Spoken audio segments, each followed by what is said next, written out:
All right. Welcome to the deck. It's not a fire pit, but it's not a fire pit. It's the next best thing. We are outside. People were asking for more nature talks. It's cold out here. I can't remember what the comment was, but we definitely want to do more nature-y communion. Well, the specific request was more, let's get more fireside chats. But it is egregiously cold when we want to be doing a fire, which is more at night. So it's... And also, I was told I can't have a fire pit at my house. So we would have to do it at my house, which means lugging a lot of equipment. A lot of equipment. And that's so this is the next best thing. This is the next best thing. And today's topic is why it is so difficult to design for yourself. Or, create stuff for yourself if you're not in the graphic design space. But I would say most people watching or following this channel are. And I don't remember what it was. You were doing a video, like you were in the midst of filming a tutorial, and you were like, why is it so hard to design something for myself? Like a poster or something.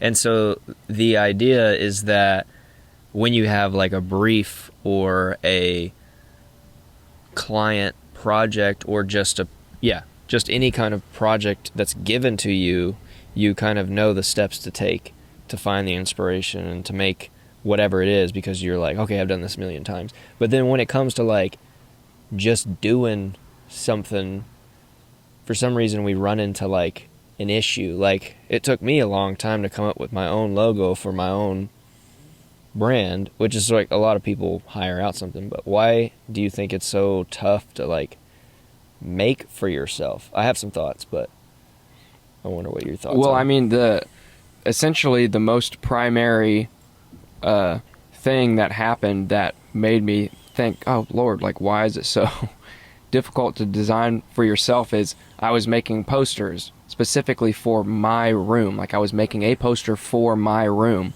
and I would make something and I'm like, that's dope. 30 seconds later I'd be like, yeah, I don't like that. Yeah. And then I would make something else, and then I'd make something else, and I'd make something else. And I don't know if it's just like because we know how to do so many things, like so many different styles, or because we like so many different styles because we're designers, so therefore we don't know which one to choose because we like so many, or because we have the immediate ability and knowledge to change it.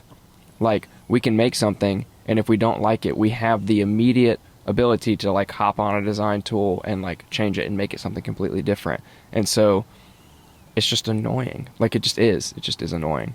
So my main theory is that we like so many different things that we don't actually know what we like the most. Oh, interesting. So then we have a difficult time like deciding the style that we want. Yeah, because we know, I guess we can know what's good or like what's great in each different kind of design style.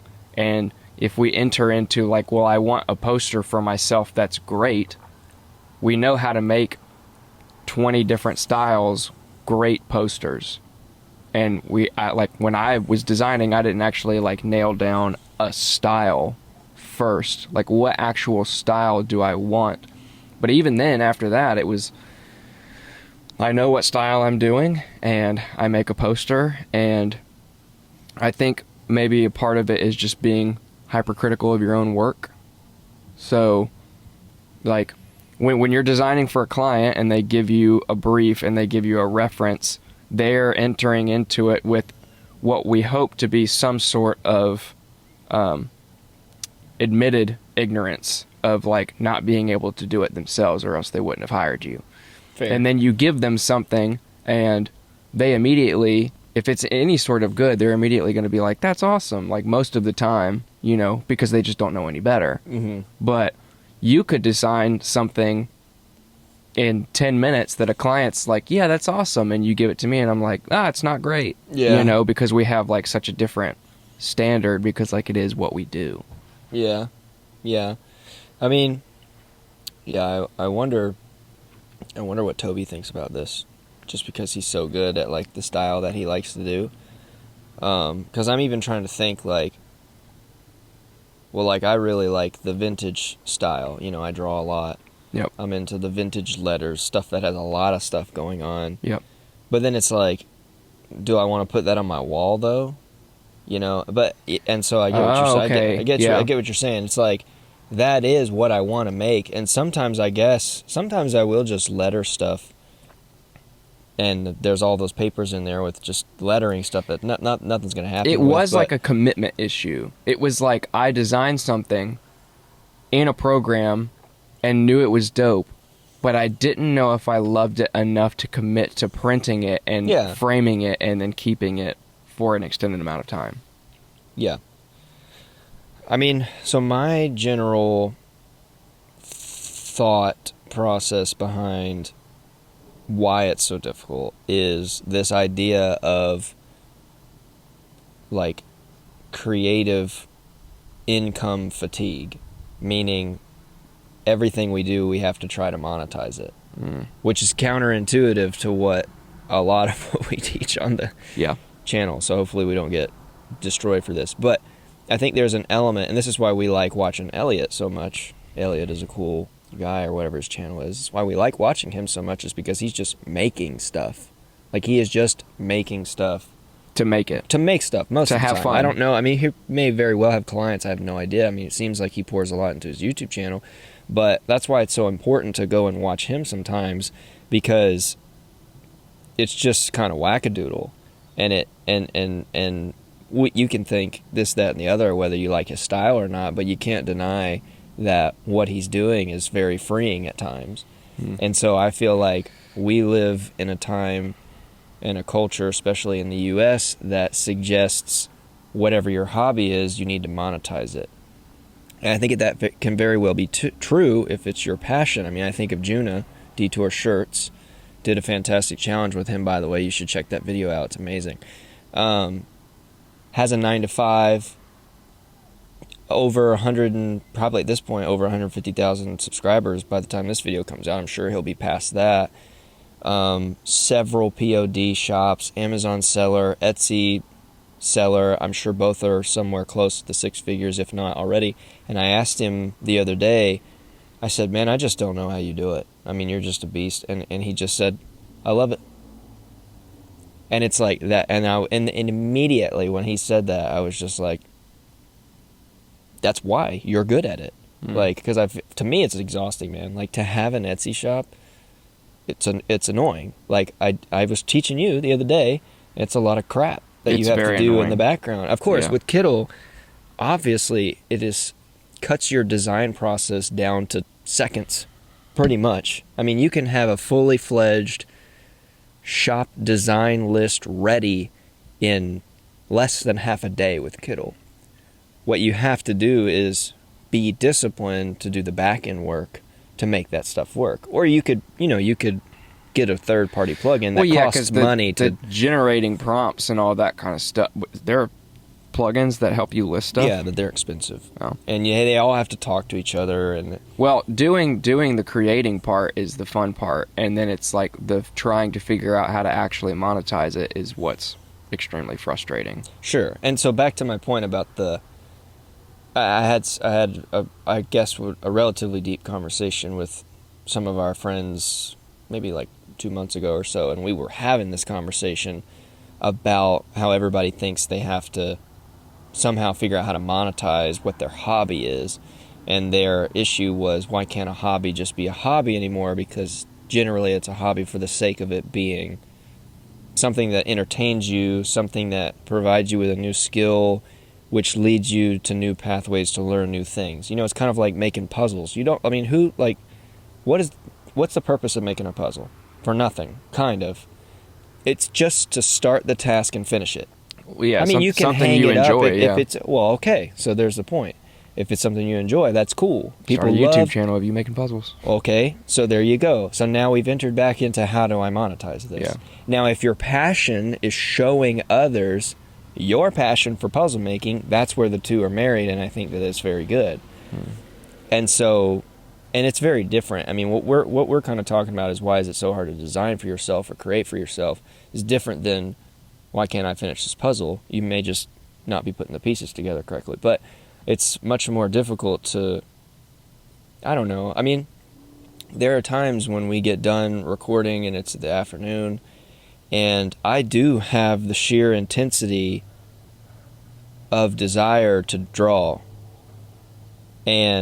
But then what stops me is, but I want to set up a video camera and I want to film it so it can be a YouTube video.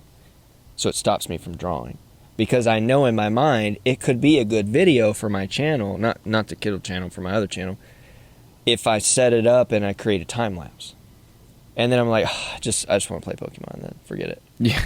Right? Yeah. Because, so then I have to ask myself, what would have been better? Should I have, put on a podcast and started drawing it without setting up the camera? Or should I have just set up the camera and done it? Or just watch TV and do nothing? Yeah, so I feel like that's the rub, is everybody may feel like, so like if I can't monetize this, or I'm not going to monetize it, I might as well not do it at all. I think that's the mindset that we have a lot of in the US, or that every hobby becomes a side hustle. I mean, this is what I was talking about with Megan. We had a conversation in the car the other day. That is the language that has replaced hobby. Side hustle. I've not like really heard anybody say you need to find a new hobby, or like, what are your hobbies? It's always like, what is your side hustle? Well, and the best people that have remained loyal to the hobby lingo is like craftsmen, like Chris, our friend Chris Rafferty, who they won't know, but we know, is a fantastic carpenter. Maybe they know. No, they don't know. Carpenter. Like, before they moved, I mean, you'd been in their house maybe once or twice, all of the inset shelving and all that stuff, just one day wanted to learn and did it. And so it was proactive and practical for the house to have new things, but he's not offering that as a service. He's not setting up a camera and showing people, here's how you make an inset bookcase in your house. And I just started liking cutting wood and putting it together in different ways and figuring out how to do it. And so it's like, I feel like those kinds of people, the craftsman peoples, like Jimmy does that a lot for his house, could easily have a second channel. He's already a YouTuber, could easily have a second channel of all of the home renovations he done. Could have done a video showing how he created that studio. He has a home studio in the backyard that he built from scratch. Could have set up a video, had a second channel dedicated to his craftsmanship skills. But like, of course, there's like, well, I need to get this done. I don't want to like worry about this other stuff. I'm trying to get my studio built for my first YouTube channel. But like, I feel like those guys are the most loyal to the hobby lingo still. Like, no, this is my hobby. Like, I make like bowls and stuff. You know what I mean? Like, I may show up at like a pop-up market or two, but like, I'm there fully knowing that I probably won't sell anything, and it doesn't matter because I made them because I liked making them. Yeah. And so I feel like at least in the US, everybody watches videos about turning their side hustle into a profitable business. And what they mean is how to monetize on what you like to do, which I'm not saying there's anything wrong with that. I'm just trying to say that I wonder if it's an inhibitor for designers, specifically creators, like either artists, illustrators, or graphic designers like we are, if it's an inhibitor to us making stuff. I mean, at my previous job, I mean, I feel this sometimes now. Definitely not as much, but,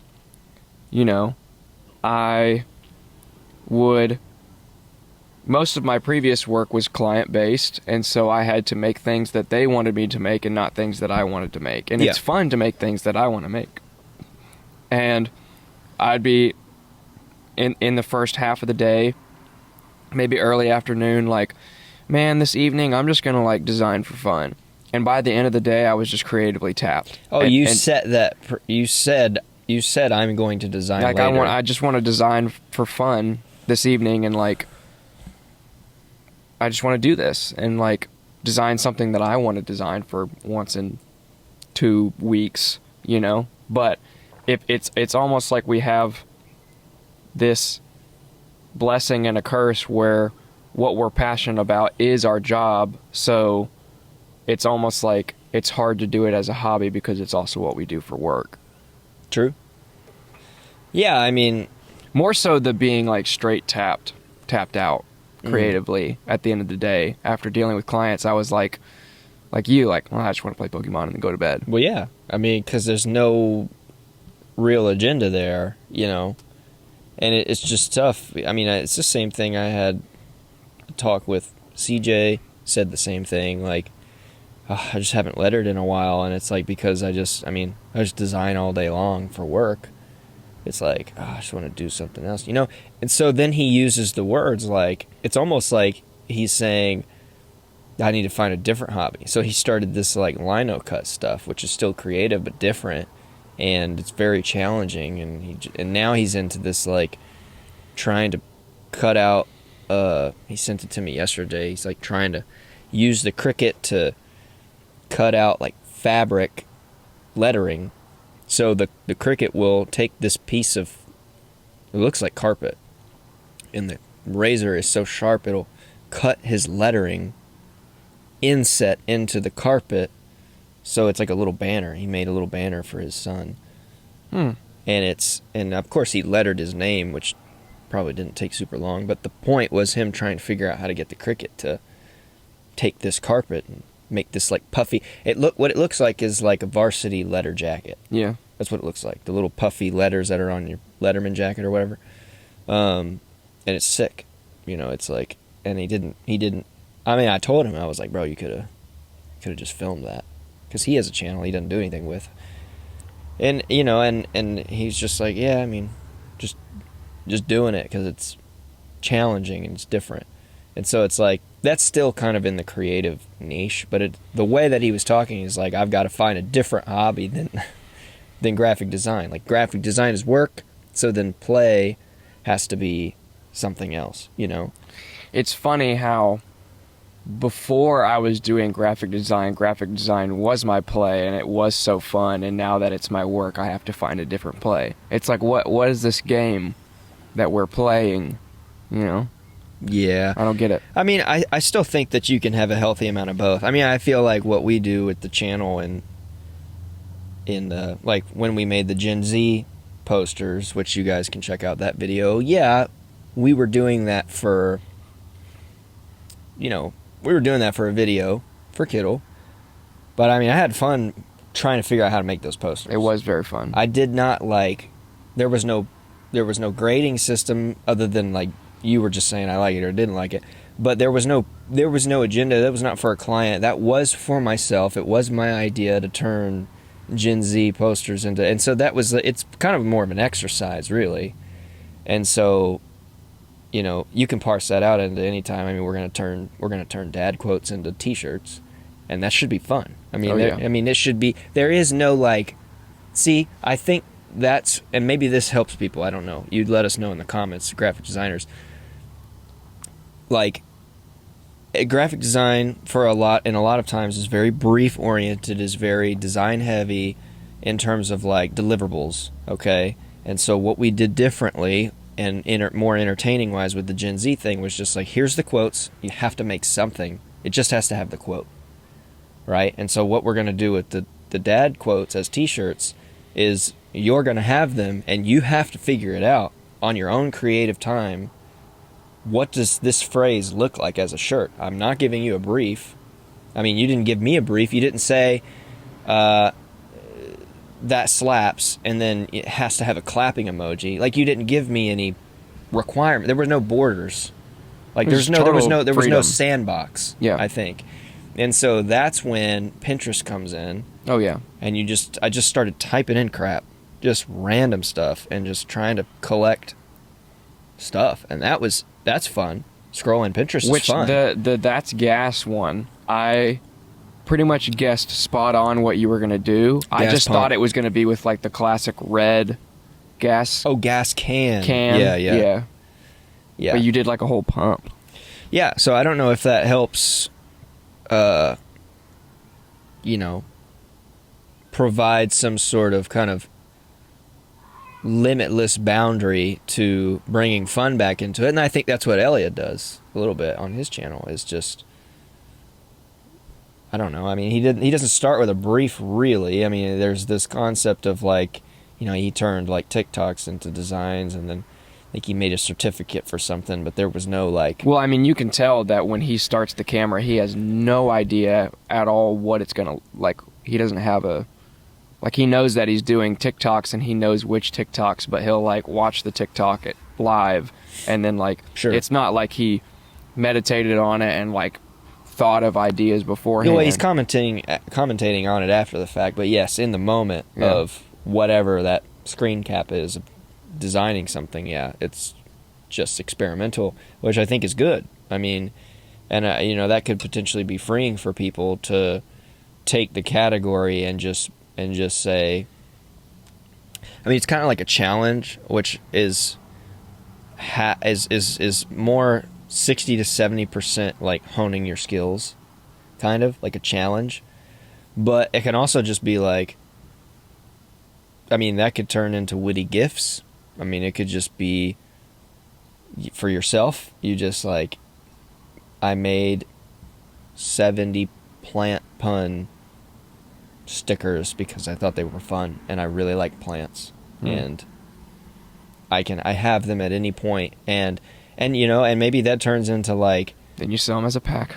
well, see, now Then you monetize we're it. back to monetizing it. But now what I'm saying that could be potentially creative is you do all of those things and you have them kind of under your belt, and then you say, and because they're for you, because you want them, and so then you wait around till your birthday or Christmas, and you give the design to somebody, and you say, if you make this a sticker for me, I would be appreciated, because it's for you, it's like it shouldn't be for anybody else. Or you can monetize it, make it a sticker pack. I don't know. I think, and that goes back to the first kind of point that I made about kind of Juna saying, I just love it. I just dig into it and spend my morning and my evening after my job just doing this because I love it. And I think, What is his actual job? I think he's in some sort of web design. I think maybe, So his or developing. YouTube channel and his POD and everything is not his main job. How does he do all of it? Well, that's what I said. He gets up, I think, 2 to 3 hours early to start with POD, and then I think he spends the evenings editing a YouTube video.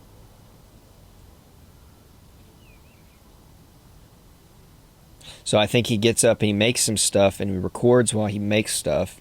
Then he lists it before he starts his full-time job. I don't know. You'd have to ask him. But it's my speculation. Because every time he does a Coffee with Kittl with us, man, it's early for him. I don't know how he does it. I'm over here wiping my eyes at like 9:30, 10 in the morning, and it's 6:37, 7:15 or something for him. And he's wide awake. Well, he's ready. Yeah. He's ready to go. That's what I'm saying. That's what I'm saying. That's where the passion comes in.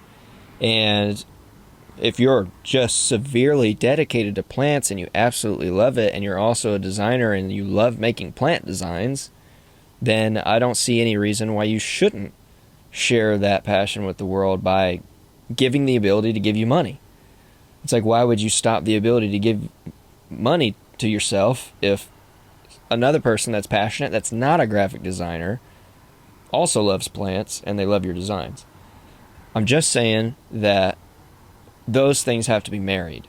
Like the passion for the thing and the desire to make money while you're creating for yourself.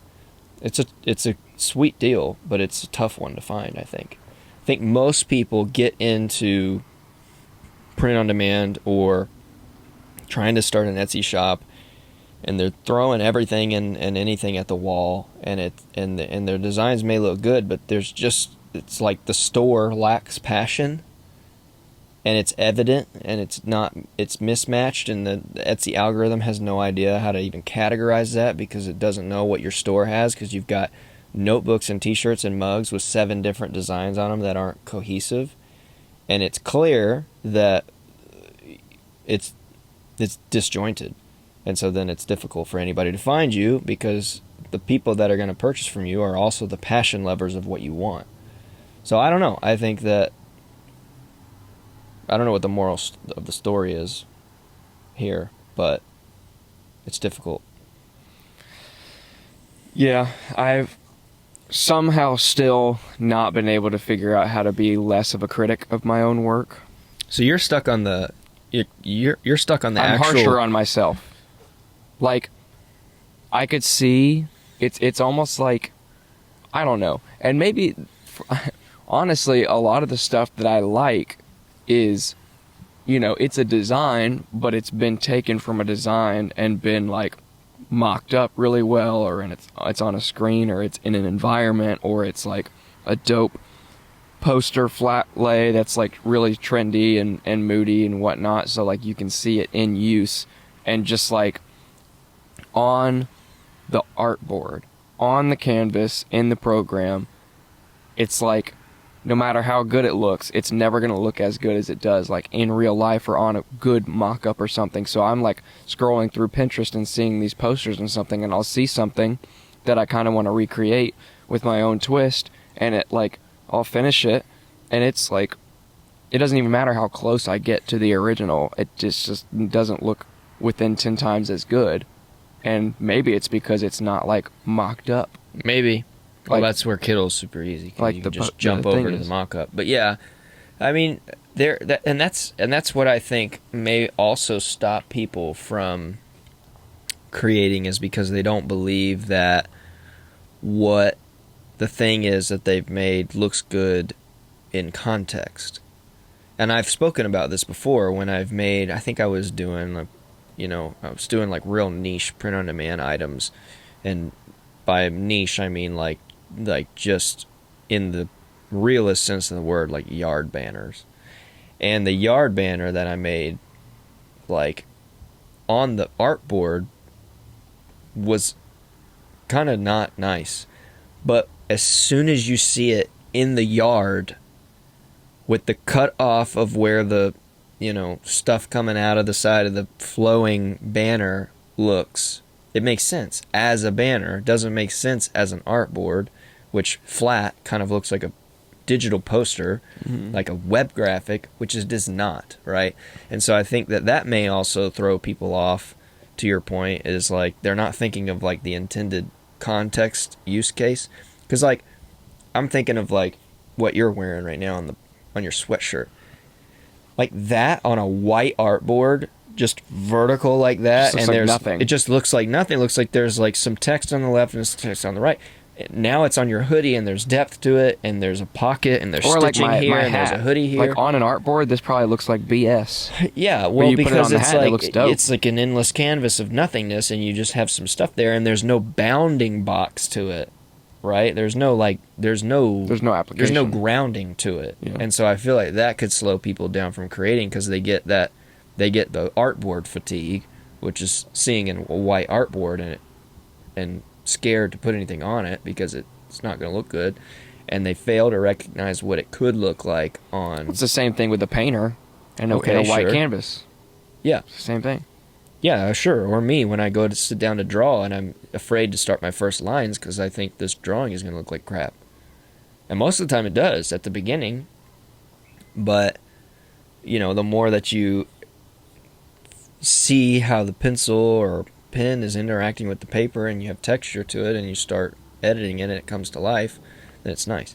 And so I think that's a good point about people not really thinking about, because maybe people just want to make t-shirts for themselves. I think that's such a I think specifically the people that are in print on demand, I think that they should start by trying to make some stuff for themselves, which not only shows them the sample. Like this I made for myself, me and Chasten. I made this for us. Is that the messed up one? This is the messed up one, but this came from Printful. This was a sample. This was the sample. The one I ordered from him is the better one. But Yeah. like, I made this because I like this. I'm passionate about it. I love this style of font, and I wanted to test out embroidery, and I did to make a video on it. I wanted it. I wanted a sweater that was embroidered with a collegiate style, and I also felt like I could test how Printful operates with embroidery or whatever. And so I think that's maybe a good place for people to start, is like, let me design something for myself so I know what it feels like to get that thing in the mail or to see the physical product, and how my design interacts with like cloth or paper or ceramic or whatever, you know? That's all I got. You tapped out? I'm tapped out. You can't talk for yourself now. Yeah. Can't create for yourself, can't talk for yourself. Can't talk for myself. So how do we rectify this?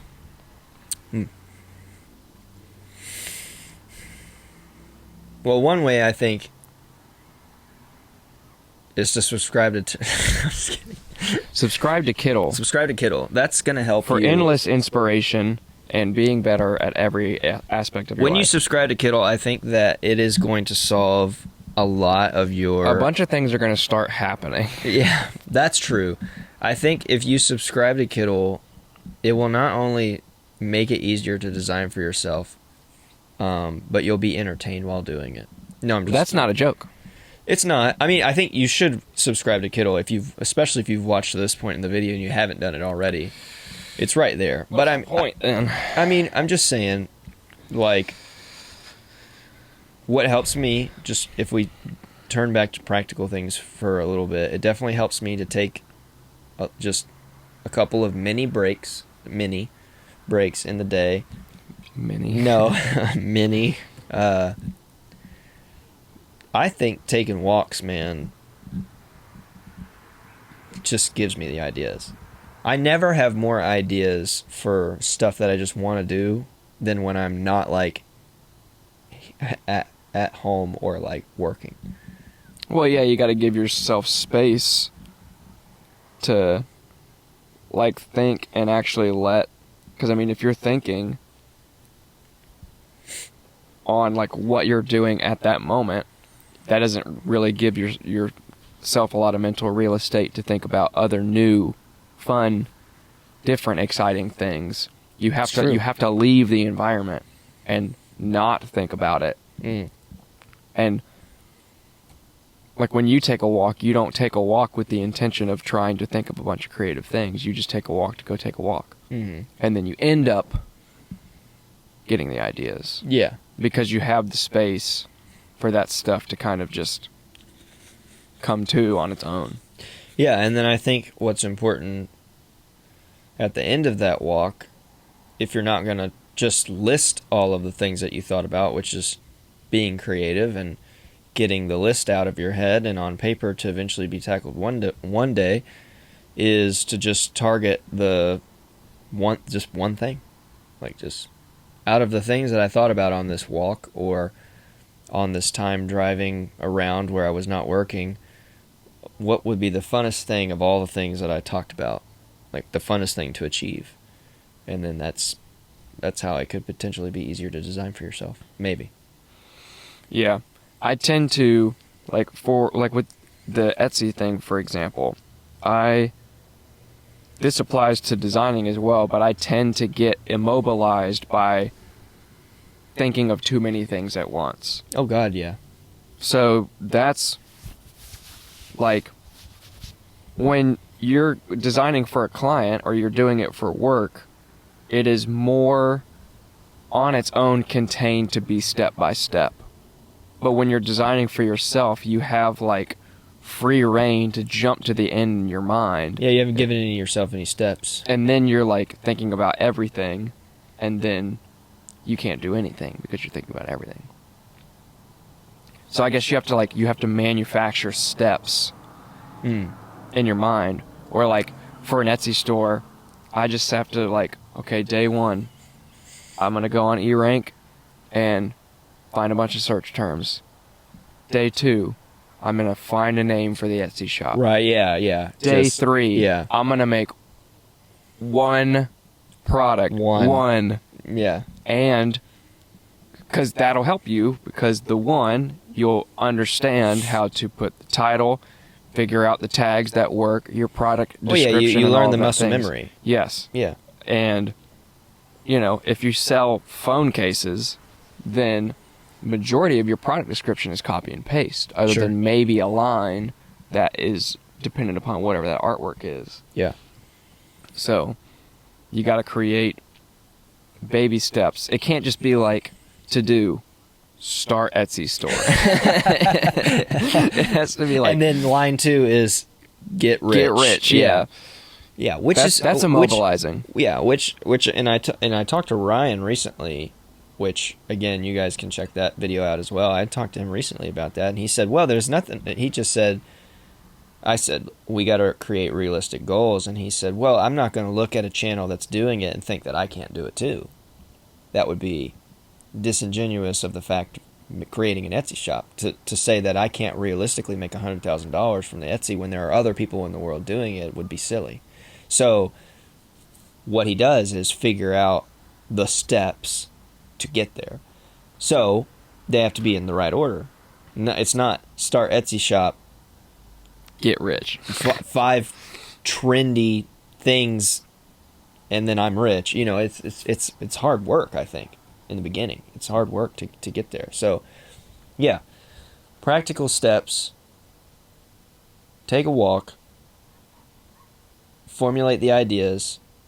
Pick one and manufacture some steps, because nobody's going to tell you to do it. And don't be except hard on you. yourself. Yeah, and don't be hard on yourself. I think that's the moral of the story here.